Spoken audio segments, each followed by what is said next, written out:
According to the wisdom of true insight, the mind retreats and returns to its original state of pure emptiness. The first step is to withdraw from the body, leaving the physical form behind, and what remains is only the nama, mental phenomena. Once the mind withdraws from the physical, and only nama remains, this is when the mind gains the I that sees the Dhamma, or the attainment of Sotapanna, stream enter.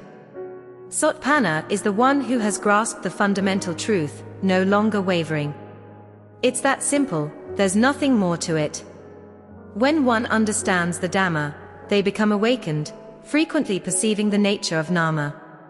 As this awareness becomes more frequent, through natural observation, one becomes stable in this awakened state.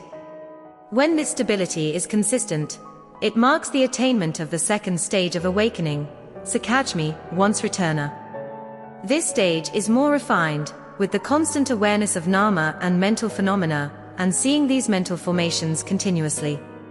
At this stage, the practitioner becomes aware of thoughts and sees them in their true form, recognizing their automatic nature without personal attachment. This stage is referred to as Anagami, non-returner. An Anagami will no longer be reborn as a human being. The mind at this stage constantly perceives the mental formations, citta-sakra, and the thought processes as they arise, and this continuous observation is called jhana, a state of deep concentration and awareness. The mind is firmly established in knowing, always seeing the impermanence of thoughts and formations. This is Anagami, a stage beyond rebirth into physical form, and the mind operates automatically, functioning on its own, beyond even formless jhana. It no longer holds onto any object or thought. When the mind perceives this truth, it realizes that it is not the knower, not the mind itself. The mind breaks free from these phenomena, and those phenomena can no longer condition the mind or create consciousness. When this conditioning is severed, the mind attains the Buddha nature, becoming vast and pure as the Dhammadhatu, the element of the Dhamma, empty, clear, and pristine. In that moment, an astonishing realization occurs. The mind recognizes its own pure essence, something it had never known before. This recognition causes a profound trembling, often with tears flowing, as the mind witnesses the collapse of the entire universe, the dissolution of the body, thoughts, emotions, and the complete end of the sense of self.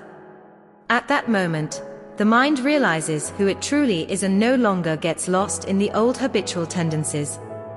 However, it still retains a familiarity with old patterns of thought and emotions, and even with the body. After awakening, the practitioner returns to being an ordinary person, still engaging with the world. This state is referred to as one who has attained nibbana, but is still tainted by residual conditioning. Even in this state, wisdom continuously guards and reminds, none of this is real. The self is understood to be pure emptiness, while everything else is merely conditioned phenomena. With this understanding, the mind remains undisturbed. Suffering arises and passes away. Happiness arises and passes away. Thoughts and emotions come and go, but the mind is no longer entangled in them. This describes the characteristic of an Arahant, who has realized the Dhamma, yet still engages with the world with clarity and freedom from attachment.